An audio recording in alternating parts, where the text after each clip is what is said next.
उचित कहा था माता ने। अब ये दुष्ट पीछे हटकर अपनी मृत्यु की ओर बढ़ेंगे और वही हो रहा।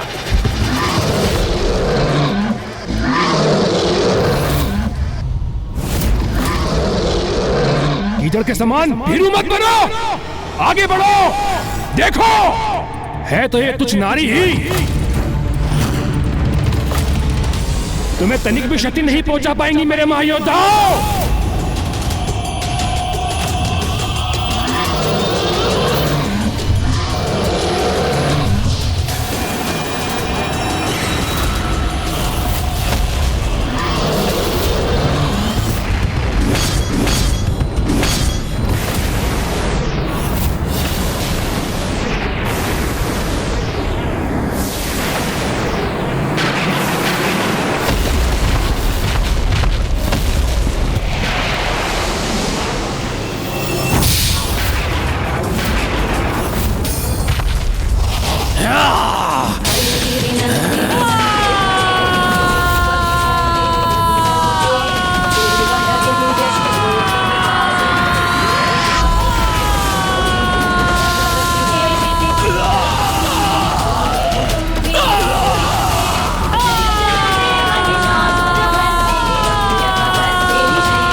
अपने वार से मुझे धूल धूसरित करने का दुस्साहस किया तुमने, तो अब देखो कैसे अपने प्रहार से तुम्हें धूल में मिला दूंगा मैं।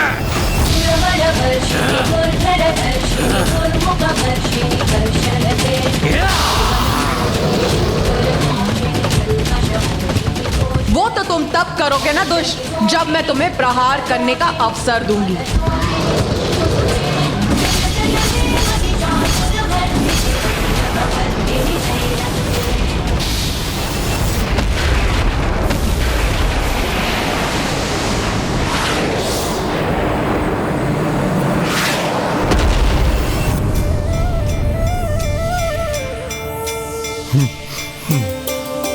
भैया, युद्ध में जिस अपार शक्ति का संचार हो रहा है, माँ की सुरक्षा कवच के कारण उसका प्रभाव वहीं तक सीमित हो रहा है।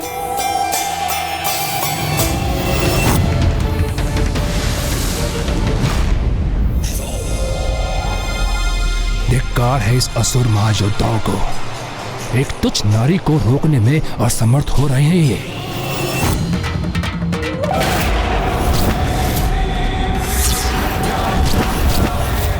अपने विषैले द्रव्य से नष्ट कर दूंगा तुम्हें देवी। दुष्ट असुर, तुम्हें उस द्रव्य को प्रवाहित करने में ही असमर्थ कर दूंगी मैं।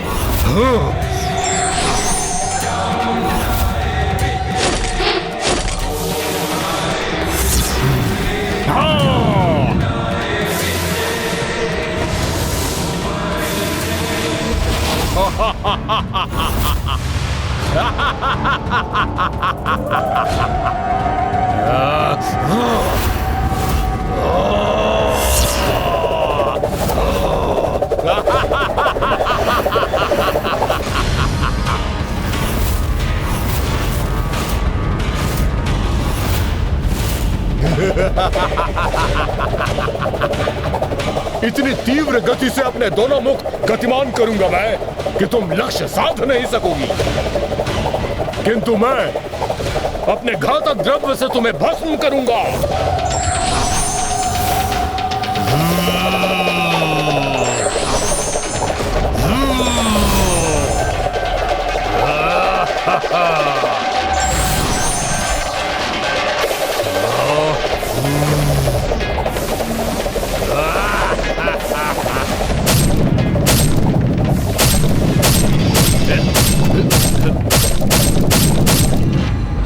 रुक जाओ गणेश, मुझे आगे बढ़ने से रोका था ना तुमने, और अब स्वयं मां के आदेश का उल्लंघन कर आगे बढ़ रहे हो।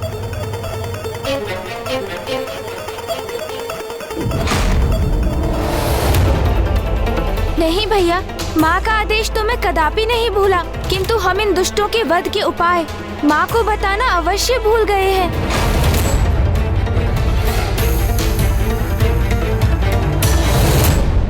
मेरे महायोद्धाओं, सेनापतियों, इन देवियों से निरंतर युद्ध करते रहो और थका दो इन्हें। और जब ये थक जाएं, तो अपने भयंकर आक्रमण से इनका संहार कर देना। तुम्हें अपनी भुजाओं के जाल में बांध लूंगा मैं। ये क्या? मुझे कुछ दिखाई नहीं दे रहा। है क्या ये? तुम्हारी भुजाओं को अपने त्रिशूल से बांध दूंगी मैं, अक्षम्य कर दूंगी मैं तुम्हें।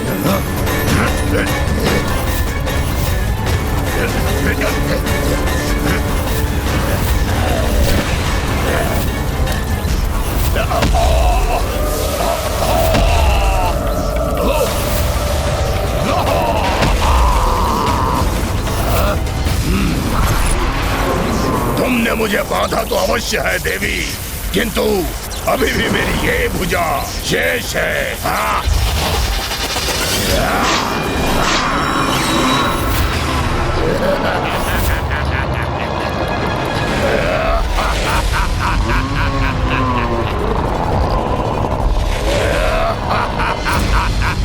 आश्चर्य, इसकी भुजा इसके तन से विलग होकर पुनः उत्पन्न हो गई। स्तब्ध रह गई ना तुम देवी? कुछ नहीं कर सकोगी मेरा, कुछ नहीं, कोई भी क्षति नहीं पहुंचा सकोगी मुझे। मुझे शीघ्र जाकर माँ को इनके वध का रहस्य बताना ही होगा, अन्यथा ये असुर ऐसे ही समय व्यर्थ करते रहेंगे और सूर्यास्त का समय हो जाएगा। किंतु प्रथम पूज्य गणेश जी, माता ने हम में से किसी को भी युद्ध भूमि में जाने और अस्त्र शस्त्र धारण करने से मना किया, तो फिर आप वहां कैसे जाएंगे? देवराज इंद्र का कथन तो सर्वथा उचित है। मुझे ही कोई युक्ति सोचनी होगी जिससे माँ के आदेश का उल्लंघन भी ना हो और उन तक पहुँच भी सकूं। देखो देवी, देखो, मैंने अपनी भुजाओं को स्वयं से विलग कर तुम्हारे बंधन से मुक्त करवा लिया है स्वयं को। आकाश की ओर बढ़ूंगा तो ये कैसे वार करेगी मुझ पर?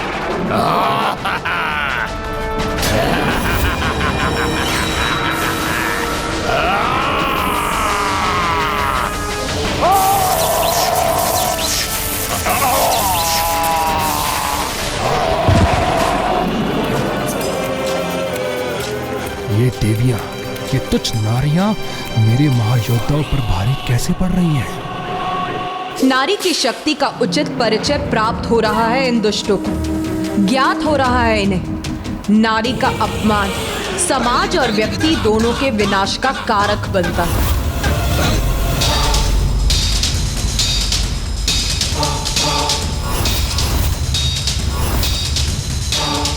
ऊपर नहीं जा सकता तो क्या हुआ?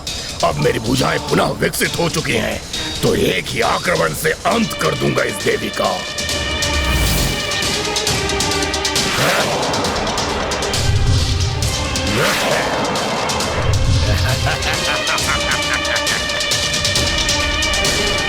इस प्रकार तो आज ये युद्ध समाप्त ही नहीं होगा।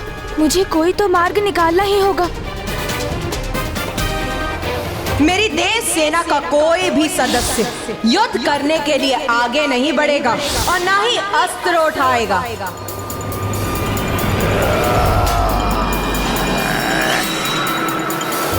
माँ ने युद्ध के लिए युद्ध भूमि में हमारा प्रवेश वर्जित किया है, किंतु उन्हें सूचना देने, बिना अस्त्र शस्त्र धारण किए वहाँ प्रवेश करने पर तो कोई रोक नहीं है। गणेश,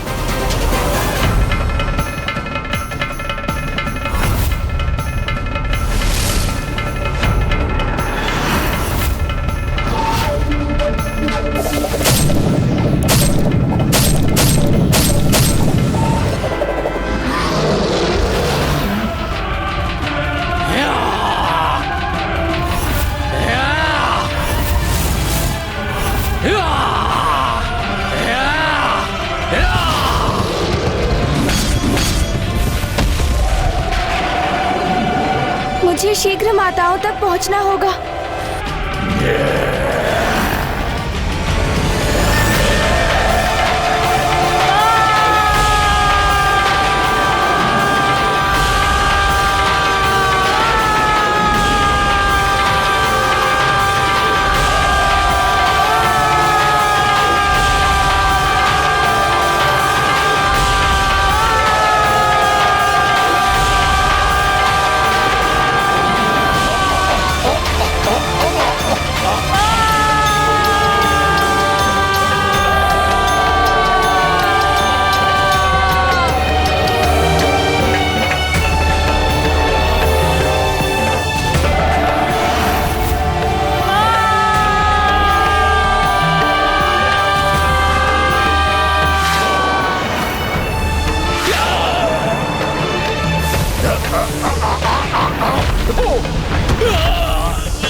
इतनी प्रचंड ऊर्जा तो हम देवताओं को भी क्षति पहुंचा सकते हैं। इसलिए माता ने हमारे लिए इस सुरक्षा कवच का निर्माण किया था। तो अब गणेश इस ऊर्जा को कैसे सहेगा?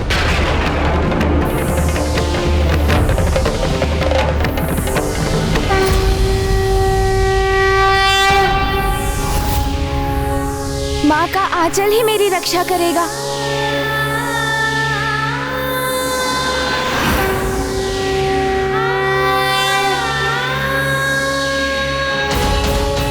सत्य है, माँ का आंचल तो संसार का सबसे सुरक्षित स्थान।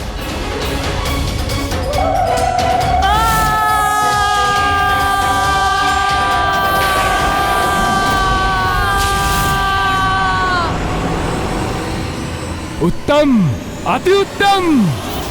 बहुत आनंद आ रहा है मुझे इस क्रीड़ा में। तुम कितने भी प्रयास कर लो देवी, किंतु मेरे असुर सेनापतियों का वध नहीं कर सकोगी। देख लो।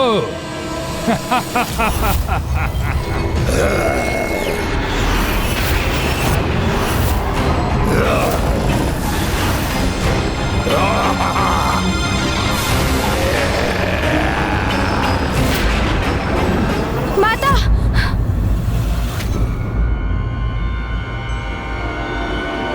माता, इस अष्टभुज असुर विश्चल बुद्धि के 3 हृदय हैं और इसे वरदान प्राप्त है कि जब इसके तीनों हृदय एक साथ नष्ट होंगे तब इसका भी अंत हो जाएगा। माता,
ये उचित नहीं है।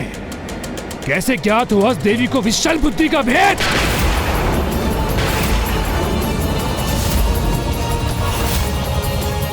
अवश्य इसके पीछे गजमुखी है। नाशलोचन, विनाशलोचन, शीघ्र जाओ, रोको उस गजमुख को।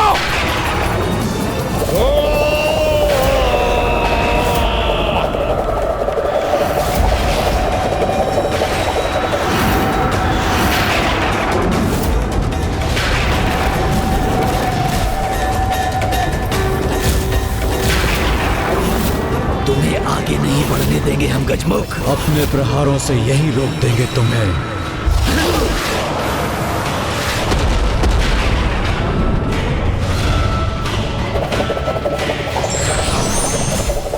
अपने घातक द्रव्य से तुम्हें भस्म करूंगा। मूर्ख असुर, स्मरण करो क्या कहा था देवी आदि शक्ति ने। आज तुम आगे नहीं बढ़ सकोगे।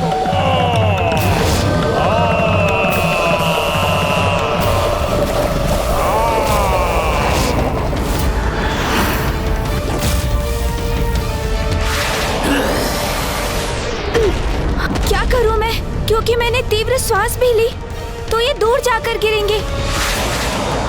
क्रोध भरी दृष्टि इन पर डाली तो उसमें भस्म हो जाएंगे। यदि तीव्र वेग से यहाँ से प्रस्थान किया तो उसके प्रभाव से ही मिट जाएंगे ये। किंतु ऐसा होते ही मैं भी इस युद्ध का सक्रिय भाग बनकर माँ के आदेश का उल्लंघन कर बैठूंगा, जो मैं कदापि नहीं कर सकता। इसलिए मुझे इन दोनों को थका कर ही रोकना होगा।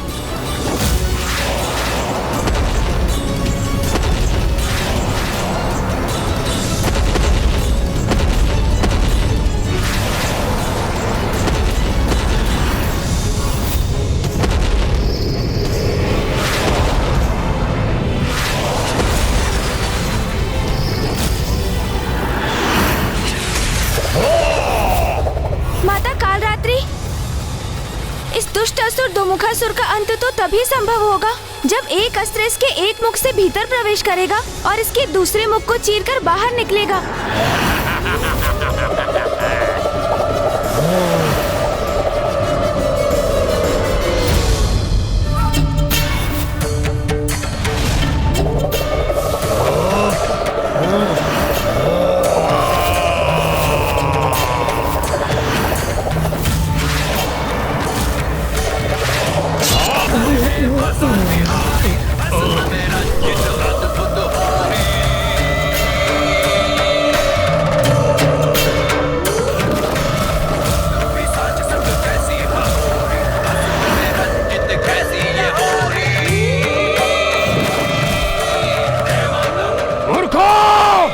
मेरे आदेश का पालन करो, रोको उस गजमुख को।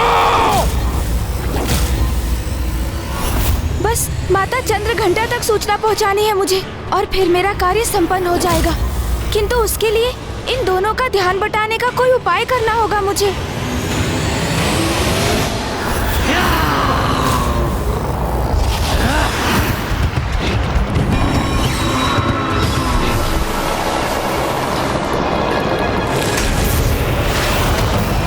इन दुष्टों के लिए यही युक्ति उपयुक्त है।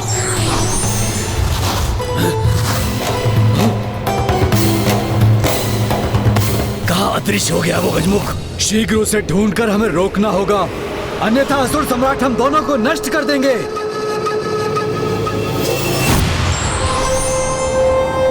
अब मैं इन्हें भ्रमित कर एक दूसरे से ही उलझा देता हूँ। असुर जी, वहाँ कहाँ ढूंढ रहे हैं आप मुझे? मैं तो यहाँ हूँ। अच्छा, दुष्ट, बहुत अधिक चतुर बन रहे हो ना तुम आज। दुष्ट चतुर, ये क्या कह रहे हो भ्राता? उचित कह रहा हूँ मैं, दुष्ट चतुर दोनों उचित हैं। ओह, समझा। तो अपना वास्तविक परिचय दे ही दिया तुमने। वास्तविक परिचय अर्थात? वास्तविक परिचय, दुष्ट भी और चतुर भी। तो अब जो दुष्ट है उसी का अंत होगा। हाँ, जो गुप्त रूप से चतुराई करेगा उसका अंत मैं ही करूँगा। तू मेरा अंत करेगा? हाँ, मैं अंत करूँगा तुम्हारा। तू करेगा मेरा अंत? हाँ, मैं करूँगा। यही है उचित अवसर। माता! तुमने सुना? सुना भी और देखा भी। उस दुष्ट को तो फिर रोको उसे। माता!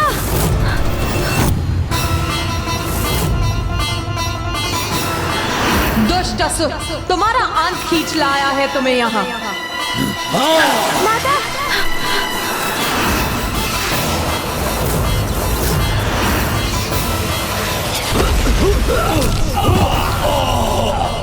इन दोनों का भी अंत हो गया।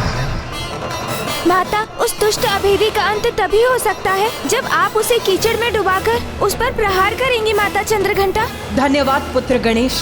अब इस शुभ कार्य में तनिक भी विलंब नहीं करूंगी मैं।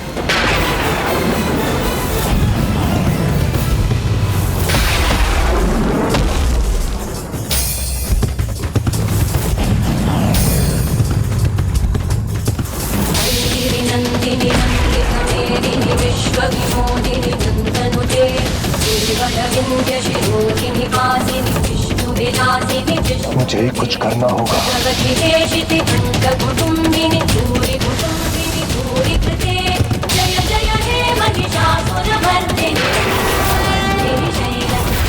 तुम्हारा अंत भी होगा कि तो उसके पूर्व तुम अपने अंतिम सेनापति का अंत तो देख लो।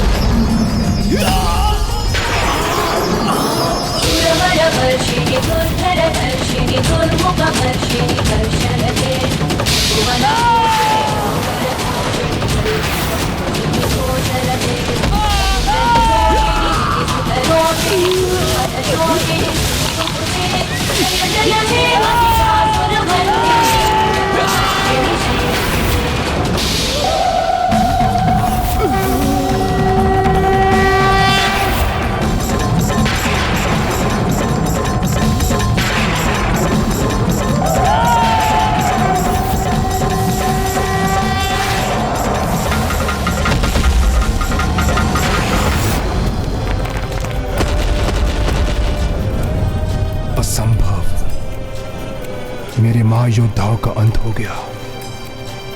इन तुच्छ देवियों, इन नारियों के द्वारा।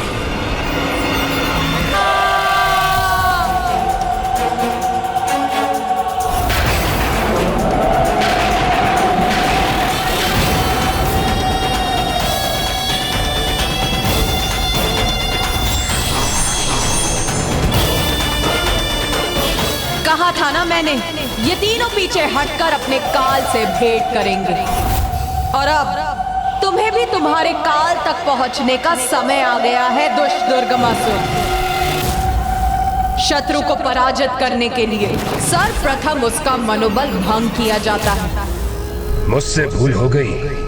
मुझे सर्वप्रथम इस देवी का मनोबल खंडित करना चाहिए था, किंतु वो तो मैं अब भी कर सकता हूँ। तुम तुच्छ नारियों की यही तो दुर्बलता है। एक दो तुच्छ सफलता प्राप्त करते ही उनका दम कर लेती है और स्वयं को अत्यंत योग्य समझने की भूल कर बैठती है। मूर्ख असुर, तुम्हारे समान अहंकार के मध में डूबने की असुरी प्रवृत्ति नहीं है नारी की। सदैव अपने विवेक को जागृत रख। किसी भी प्रकार की नकारात्मकता का परित्याग कर सकारात्मकता से निरंतर नित नवीन सफलताओं की रचना करती है नारी। भली भांति पहचानता हूँ मैं नारी और उसकी क्षमता को। वो तो उन्हीं कार्यों में दिखाई देती हैं जो उनके लिए निर्धारित किए गए हैं। इसलिए कुछ नारी योद्धा नहीं, मात्र गृहिणी के योग्य हो तुम। मेरे द्वारा तुम पर आंच उठाने से पूर्व जाओ देवी, जाओ श्रृंगार गृह में जाकर मुझ जैसे महान शक्तिशाली पुरुषों को रिझाने के लिए श्रृंगार कर। वही है तुम्हारा स्थान। जाओ ना देवी। रसोई घर में जाकर स्वादिष्ट पकवान बनाओ मुझ जैसे सामर्थ्य पुरुषों के। देवी वही है तुम्हारा स्थान। जाओ पूजा गृह में जाकर मुझ जैसे किसी योग्य संपन्न पुरुष के लिए पूजा पाठ व्रत करो। वही है तुम्हारे समान तुच्छ अबलाओं का स्थान देवी। ये दुष्ट माता की जितनी निंदा करेगा उतना ही शीघ्र उसके पाप का घड़ा भी भरेगा। उसे प्रतीत हो रहा है कि वो माता तामसिक के दिशा निर्देश का पालन कर रहा है, किंतु कदाचित उसे ज्ञात नहीं कि वो पापी स्वयं ये सब करके अपनी ही मृत्यु को निमंत्रण दे रहा है।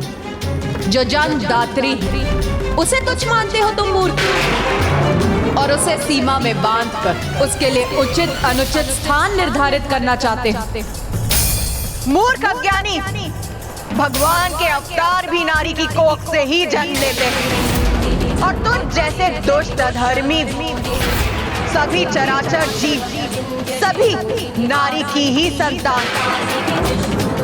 नारी यदि योद्धाओं को जन्म देकर उन्हें युद्ध के लिए भेज सकती, रसोई गृह में भोजन तैयार कर योद्धाओं को युद्ध के लिए योग्य बना सकती, मंदिर में अपने पुत्र, भ्राता, पति और पिता की विजय हेतु प्रार्थना कर सकती, तो वही नारी युद्ध भूमि में प्रस्तुत होकर उनकी रक्षा कर उन्हें विजय भी प्राप्त करा सकती। बस देवी, बस बस, बंद करो अपना अलग प्रलाप। तुम्हारे विचार उसी तरह उलझे हैं जैसे तुम्हारे ये केश। मेरा कहा मानो तो अपने इन केशों को खोलकर मुझ जैसे किसी महायोद्धा को उनके सौंदर्य से आनंदित करो।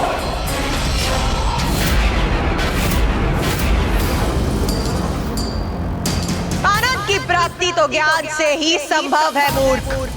बिखरे हुए केश ज्ञान के नहीं, उसके बिखराव और उलझाव के ही प्रतीक, और मेरे जूड़े में बंधे केश उस अनंत ज्ञान के भंडार की, जो स्पष्ट, स्थिर, सत्य और किसी भी प्रकार भ्रामक उलझाव से परे है। इसीलिए इसके दर्शन ज्ञान पाने की लालसा रखने वालों को ही होते हैं, नारी को भोग की वस्तु समझने वाले असुरों को नहीं। इसीलिए उसके दर्शन भी अत्यंत दुर्लभ, और जो अपनी योग्यता सिद्ध करते हैं वो मेरे जूड़े के दर्शन का परम सौभाग्य प्राप्त कर सीधे परमात्मा से जुड़ाव स्थापित करते हैं।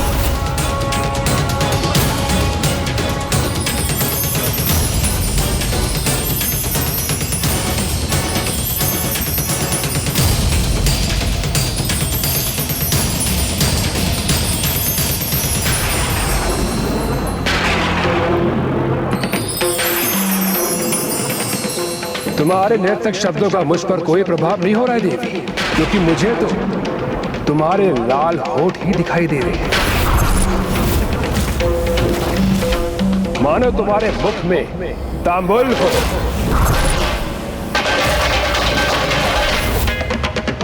तांबुल और सुपारी तो मंगल और लक्ष्मी का प्रतीक होते हैं, किंतु तुम्हारे भाग्य में अब न मंगल है और ना ही लक्ष्मी।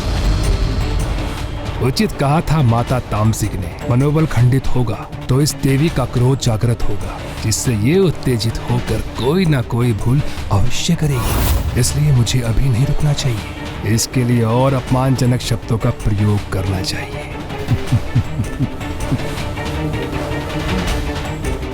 देवी देवी देवी, इस प्रकार उत्साह में आगे मत बढ़ो, कहीं तुम्हारी पतली कटी बल ना खा जाए।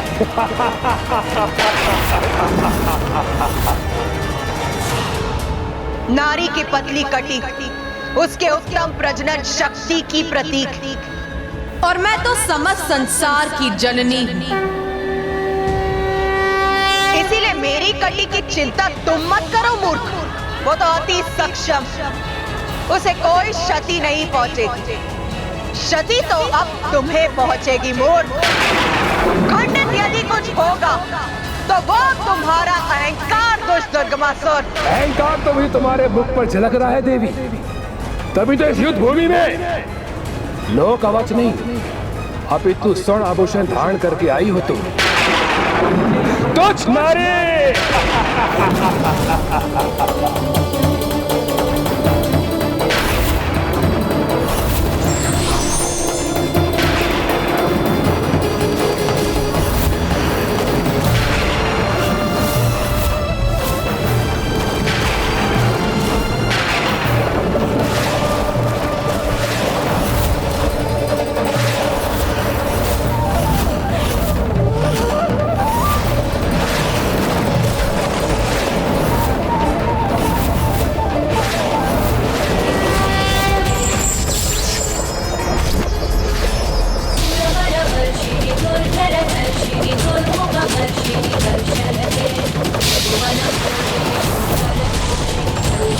किंतु स्वर्ण आभूषण मंगल और शक्ति के प्रतीक, और ये शक्ति तब तक स्थिर रहती है जब तक स्वर्ण के प्रति कोई मोह या लोभ न जागृत हो, क्योंकि मंगल और शक्ति का सुदृढ़ कवच जिसके पास भी होता है उसे किसी भी अन्य कवच की आवश्यकता नहीं होती।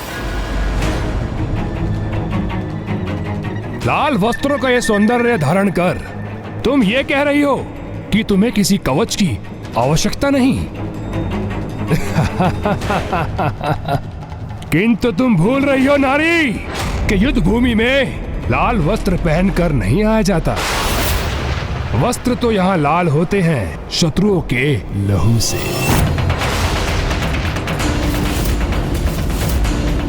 अब ये दुष्ट अपने सर्वनाश के मुख में प्रवेश करने वाला ही है, क्योंकि इसके पाप का घट अब भरकर छलकने ही वाला है, जो इसे मृत्यु की ओर अग्रसर करेगा। जिस लाल रंग का तुम उपहास कर रहे हो, वही लाल रंग क्रियाशीलता, सृजनात्मकता का प्रतीक, वही लाल रंग जन, सुख और समृद्धि का कारक, तो वही लाल रंग मृत्यु का भी कारक। आरंभ और अंत दोनों लाल रंग से ही होते हैं। इसीलिए तुम चिंता मत करो, क्योंकि मेरे लाल वस्त्र अभी और भी लाल होंगे तुम्हारे लहू से, जब मैं तुम्हारा संहार करूं। एक बार पुनः समझाता हूं तुम्हें, क्रियाशील होकर युद्ध में लहू बहाने की बात करना एक तुच्छ नारी के मुख से शोभा नहीं देता, क्योंकि तुम नारियों की तो मात्र एक जीवा ही क्रियाशील होती है परस्पर कलह के लिए। अब अधर्मी दुर्गमासुर का पाप कलश पूर्ण रूप से भर चुका है।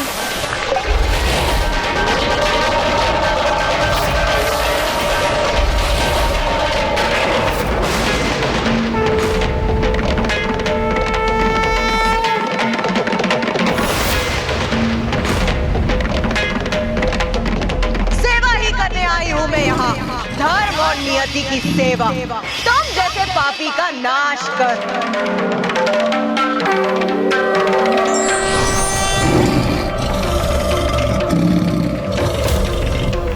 व्यर्थ में ही प्रतीक्षा कर रहा था। मुझे पूर्व में ही तुम्हारा वध कर देना चाहिए था। तुम्हारा वध! तुम्हारा वध!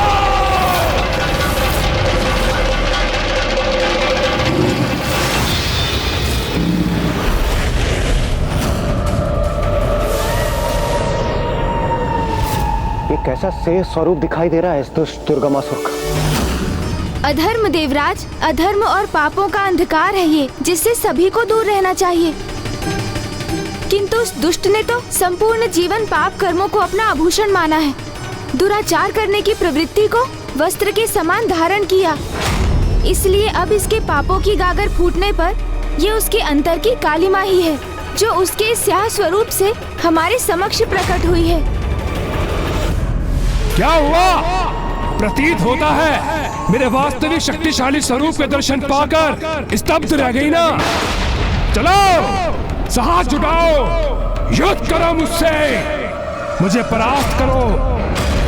और यदि ऐसा करने में असमर्थ हो तो जाओ, लौट जाओ अपनी दुर्बल देव सेना को साथ लेकर, जो युद्ध करने के स्थान पर तुम्हारे पीछे एकमात्र मूक दर्शक बन के खड़े हैं। नहीं देवगण भैया, इसके इन दुर्वचनों पर हमारी कोई प्रतिक्रिया उचित नहीं, क्योंकि इसके इन शब्दों का उत्तर तो स्वयं माँ ही देंगी। गणेश, सर्वशक्तिशाली हूँ मैं, स्वीकार करो। ये आत्मविश्वास नहीं, पाप है तुम्हारा, जो तुम्हारे शीश पर, तुम्हारी बुद्धि पर छाकर तुम्हें ऐसे दुर्वचन कहने पर प्रेरित कर रहा है। और मुझे तो इसी समय की प्रतीक्षा, क्योंकि अब मैं तुम्हें तुम्हारे प्रत्येक पाप का दंड दूं। जिस नारी को तुमने तुच्छ समझा, तुच्छ पुकारा, वही अब तुम्हारी मृत्यु बनेगी। मृत्यु का भय नहीं है मुझे, क्योंकि मृत्यु पे तो विजय प्राप्त कर चुका हूं मैं। इसलिए अब मेरी जीवा नहीं, अभी तू मेरे अस्त्र संवाद करेंगे तुमसे। मृत्यु अस्त्र!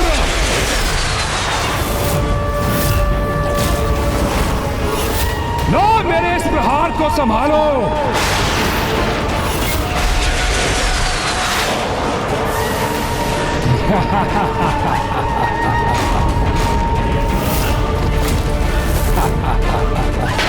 मेरे मृत्यु अस्त्र का अत्यंत विषैला धूम्र मृत्यु प्रदान करेगा तुम्हें, और यही है तुम्हारी नियत।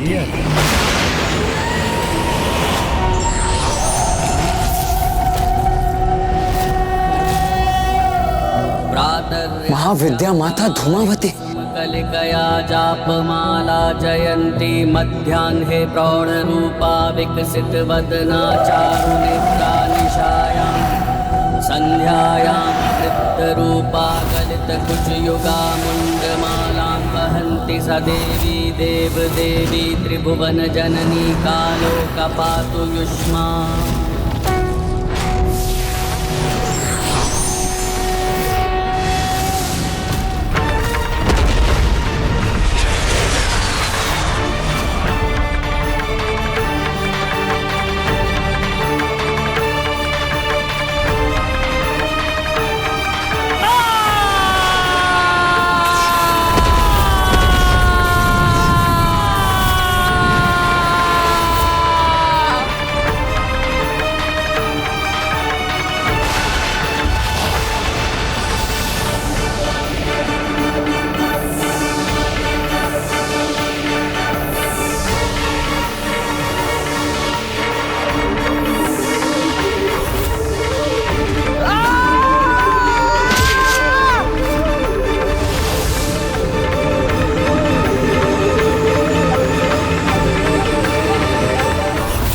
कैसा भयंकर दृश्य प्रकट हुआ है मेरे समक्ष।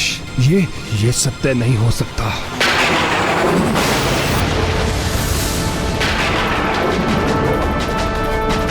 यही है तेरा अंतिम सत्य दुष्ट। तेरी मृत्यु अस्त्र के धूम्र में ही दिखाई दे गई ना तुझे अपनी मृत्यु।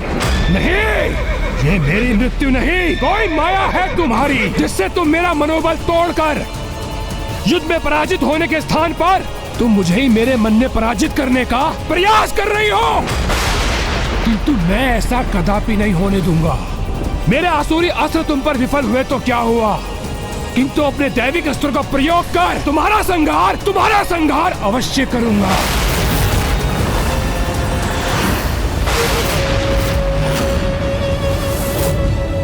वायु अस्त्र, अग्नियास्त्र,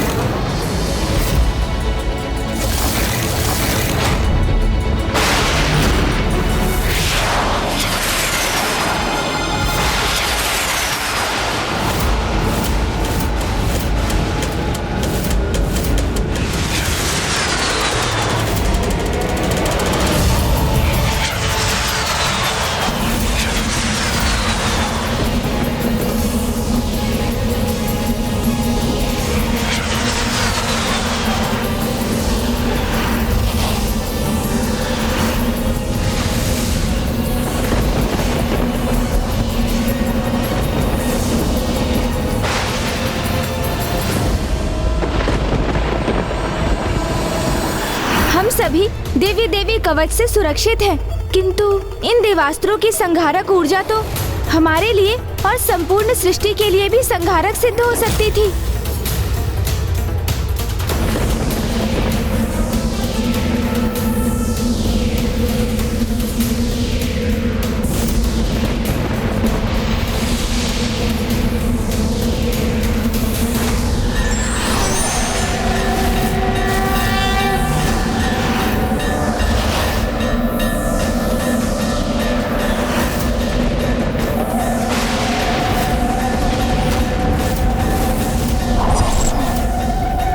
ज्वाला देवी अर्थात अग्नि और ताप की देवी।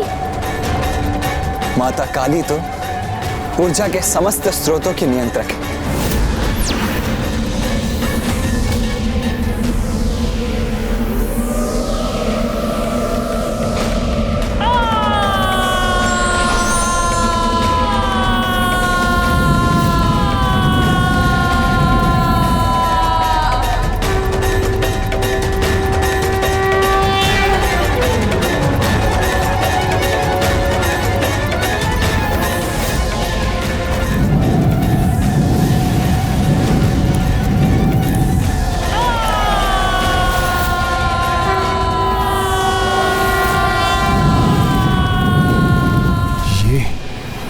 क्या हो रहा है? ये देवियां मेरे दैविक अस्त्रों के प्रभाव को कैसे नष्ट कर सकती हैं?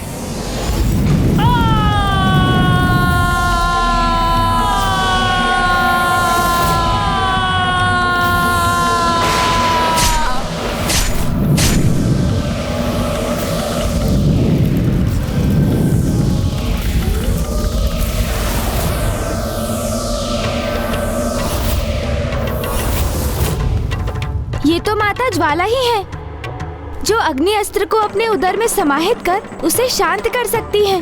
और माता काली वायु अस्त्र से उत्पन्न बवंडर को चीरकर आगे बढ़ने में सक्षम है। दुष्ट असुर, ये दैविक अस्त्र तेरे जैसे दुष्ट द्वारा प्रयोग किए जाने के लिए नहीं है।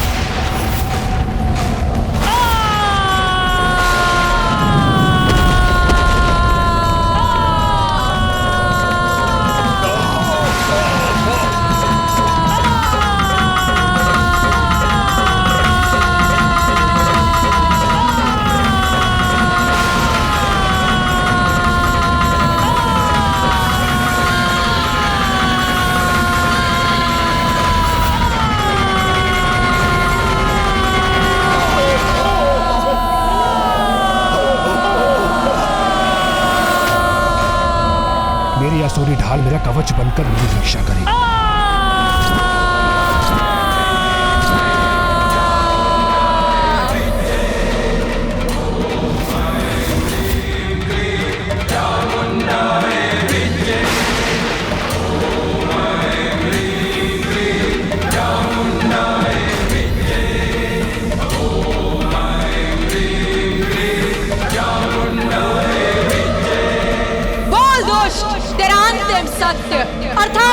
मृत्यु के दर्शन हुए तुझे?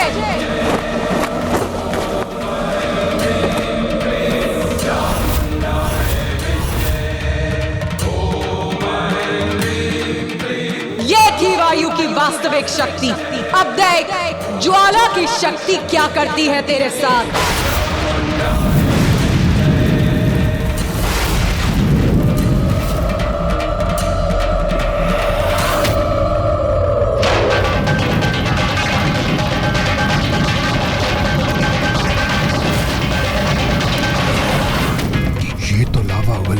उसे मेरी ओर प्रवाहित कर रही है। इसके ताप को शांत करना होगा मुझे। वरुण अस्त्र।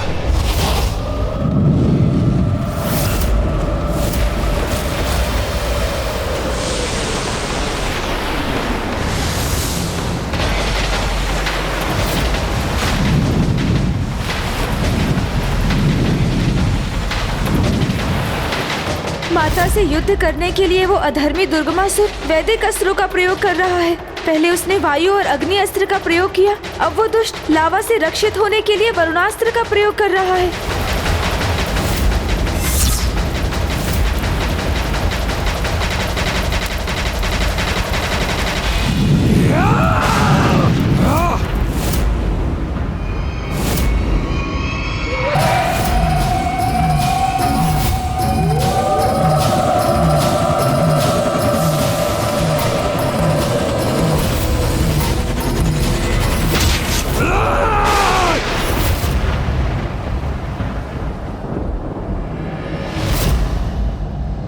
मुझे वो दृश्य क्यों दिखाई दिया? पहचान अपनी मृत्यु को मूर्ख, जो तेरे अंतिम सत्य के रूप में तेरी ओर बढ़ रही है।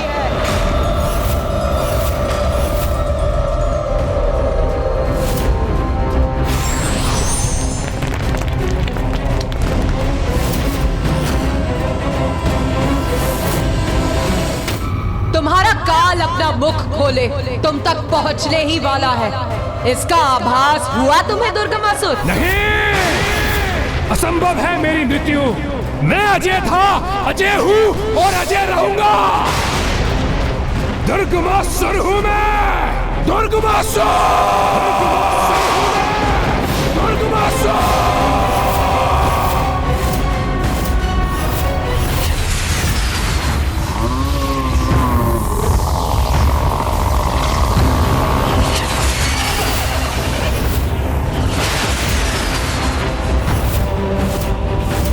मेरे एक तो अस्त्रों से सुरक्षित होगी तुम देवी, किंतु मेरे समस्त दैविक अस्त्रों के प्रहार से स्वयं को नहीं बचा सकोगी। तामसिक माता के 94 करोड़ अनुष्ठान का ही प्रतिफल है मेरे ये वैदिक अस्त्र, जो अब इस तुच्छ नारी के संहार में सहायक सिद्ध होंगे।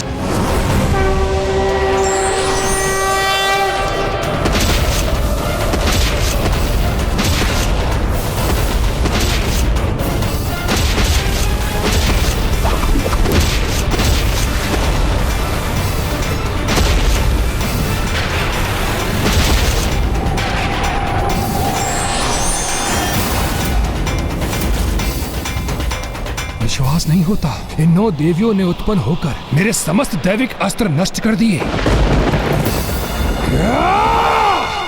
तुम्हारा वध तो मैं अवश्य करूंगा, अपने दैविक अस्त्रों से नहीं तो अपने असुरी अस्त्रों से तुम्हारा वध अवश्य करूंगा मैं देवी, अवश्य करूंगा।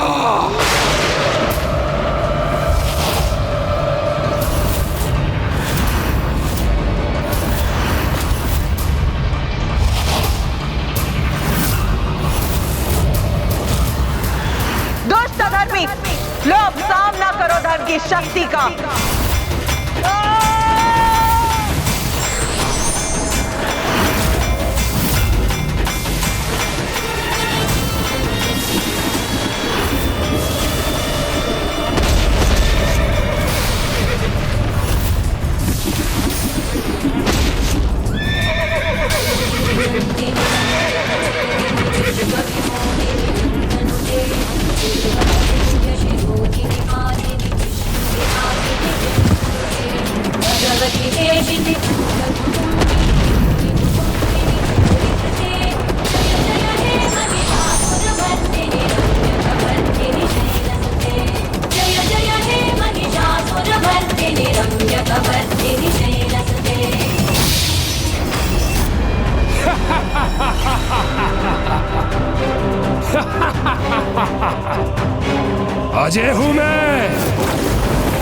ये देवी एक तुच्छ नारी मेरा वध कदापि नहीं कर सकती। दुर्गमासुर हूं मैं, दुर्गमासुर हूं मैं।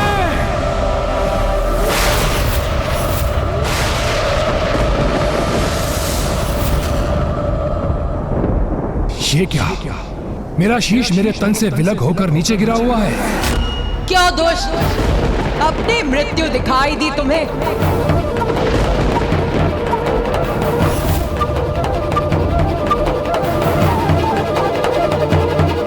ये कैसा प्रपंच है? कभी एक देवी युद्ध करने आती तो कभी कोई और।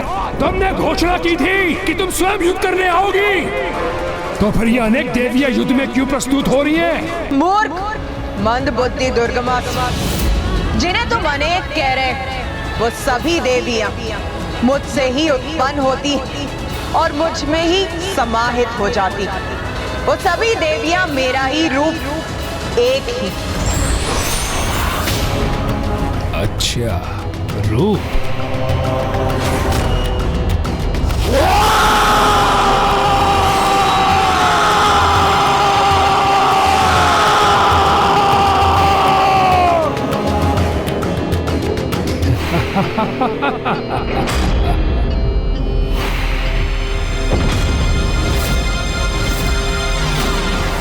मंद बुद्धि मैं नहीं, अपितु तुम हो देवी। इसे यह भ्रम है कि तुम दुर्गमासुर की मृत्यु बनोगी। स्मरण करो, मैंने क्या कहा था? दुर्गमासुर की मृत्यु दुर्गम ही नहीं, अपितु असंभव भी है।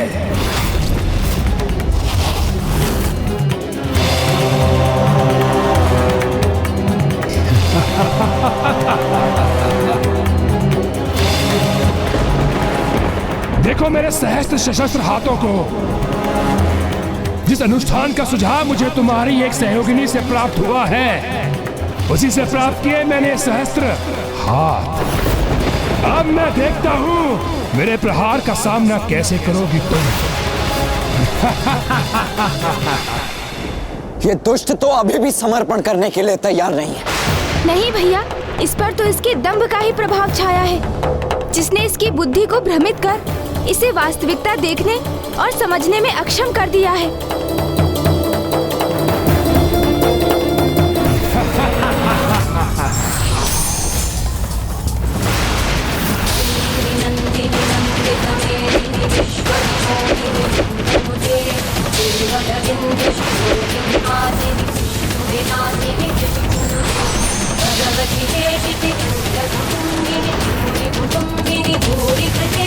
जय जय हे महिषासुरमर्दिनी रम्यकमर्दिनी शैलसुते। जय जय हे महिषासुरमर्दिनी रम्यकमर्दिनी शैलसुते।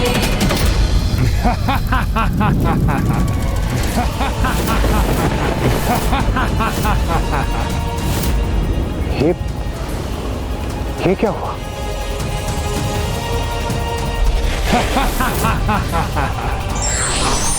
तुम कोई भी रूप धारण कर लो, मेरे अंगों को क्षति नहीं पहुंचा पाओगी। तुम्हारा कोई भी छल युक्त वार सफल नहीं होगा मुझ पर, नहीं होगा। ये क्या? माता के किसी भी बाण का प्रभाव इस दुर्गमासुर पर क्यों नहीं हुआ? ये कैसे हुआ? कैसे संभव है ये? इससे तो मैं भी अचंभित हूँ। ये कैसे संभव हुआ? देखा देवी, देखा मेरी अजय शक्ति का प्रदर्शन। स्वयं को देवी आदिशक्ति पुकारने वाली। ये तो उचित है कि तुम्हारे प्रत्यक्षदर्शी तुम्हारे साथ है। जो तुम्हारा विनाश देख उसकी गाथा गाएंगे, संसार को बताएंगे कि वो तुम्हें पूजने की भूल करते थे, क्योंकि तुम कोई महाशक्ति नहीं, अभी तो एक मात्र तुच्छ नारी हो। मैं दुर्गमासुर, ब्रह्मांड के सारे देवी देवताओं को पराजित करने वाला दुर्गमासुर। तुमसे भी कहीं अधिक शक्तिशाली हूं मैं, महाशक्तिशाली, महाज्ञानी, महापराक्रमी दुर्गमासुर हूं मैं।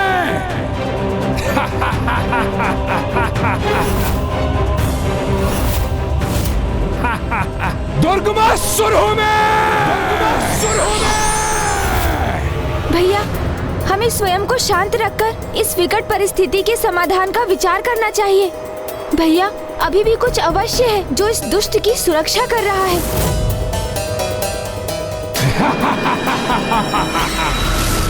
इसका ललाट, मेरी दिव्य दृष्टि से मुझे इसके ललाट पर वैसा ही तेज दिखाई दे रहा है जैसा तेज गायत्री माता के प्रभाव से दुष्ट अरुणासुर के ललाट पर भी था।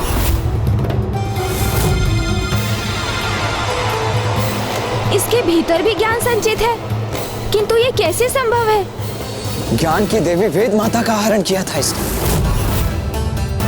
तो अवश्य उन्हीं से कोई ज्ञान प्राप्त किया होगा इसने। भैया, संगति का प्रभाव। अर्थात ये भैया कि जैसे आप मेरी संगति में रहने के कारण इतने चतुर हो गए हैं कि आपने अपनी चतुराई से इसका रहस्य ज्ञात कर लिया, उसी प्रकार अवश्य वेद माता की संगति ही इसकी रक्षा का कारण बन रही है। उनके सानिध्य के कारण ही इसमें वेद का ज्ञान संचित हुआ है। वेद का ज्ञान? हाँ देवराज, इसलिए तो कहा जाता है कि अच्छी संगति में रहने का बहुत लाभ होता है, जिसका प्रत्यक्ष प्रमाण है ये दुष्ट असुर, जिसने ना चाहते हुए भी अच्छी संगति से ज्ञान तो अर्जित किया, किंतु उसका उपयोग ना कर सका, और तब भी वही ज्ञान इसकी रक्षा कर रहा है। माता को तो सब ज्ञात है, मुझे तो उनका ध्यान इस ओर आकृष्ट करने का माध्यम भर बनना है, जिसका एक ही उपाय है, उस मंत्र का उच्चारण जिसमें समस्त वेदों का सार निहित है।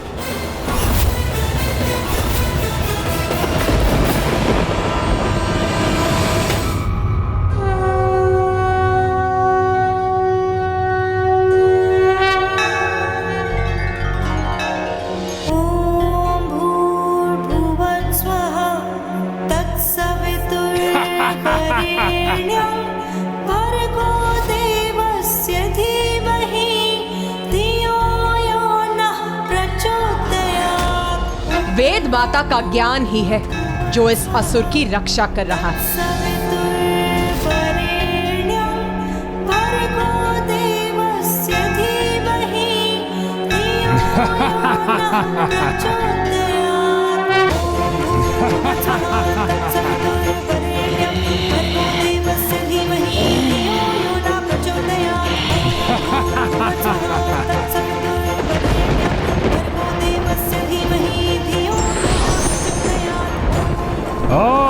एक और अस्त्र।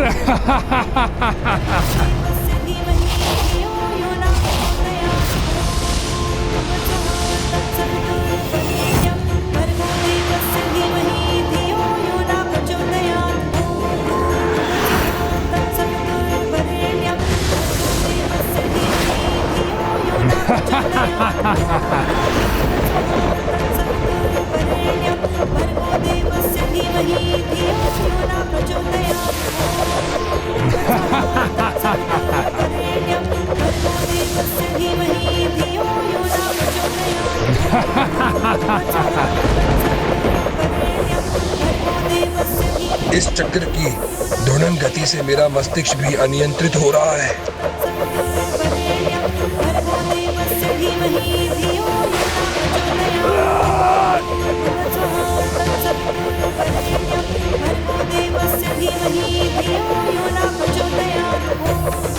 ये कैसी पीड़ा का आभास हो रहा है मुझे। अपार कष्ट हो रहा है मुझे, जैसे मेरा शीश विस्फोट होने जा रहा है।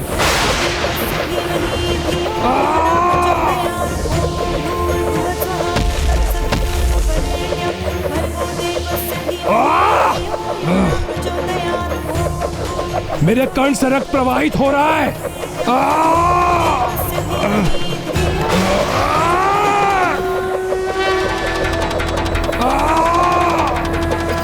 ये क्या?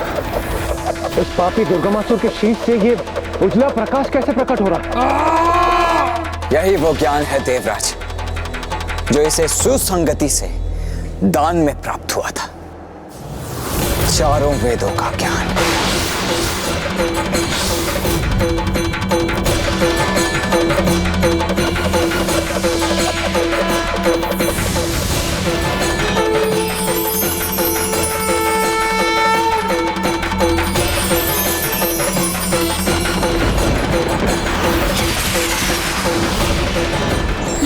वेद का ज्ञान उत्सर्जित हुआ। अब यजुर्वेद का ज्ञान,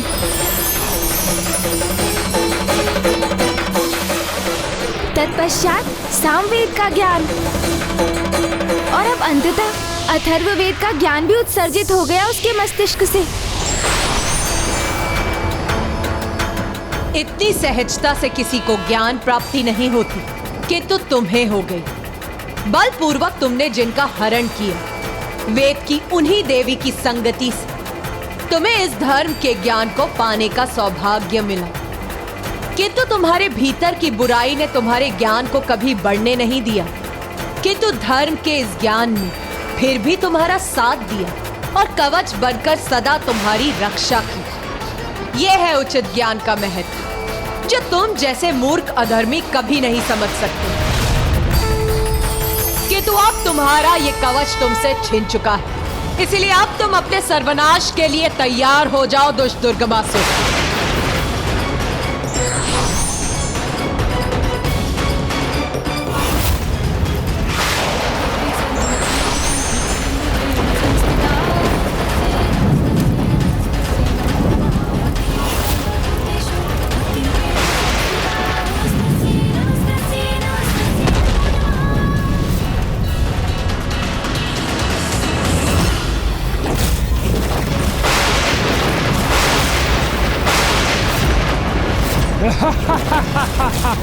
क्या तुम वास्तव में मान बैठी थी कि मेरी शक्ति का आधार वेद का ज्ञान था? नहीं देवी नहीं, अपने अनुष्ठान से शक्ति प्राप्त की है मैंने। 94 करोड़ वही अनुष्ठान देवी जो तुम्हारा पुत्र गणेश भी संपन्न होने से नहीं रोक सका था। क्यों देवी? सत्य कह रहा हूं ना मैं, सत्य। अपना विवश करूंगा मैं तामसिक माता को, और जो आज खोया है उसे पुनः प्राप्त करूंगा मैं।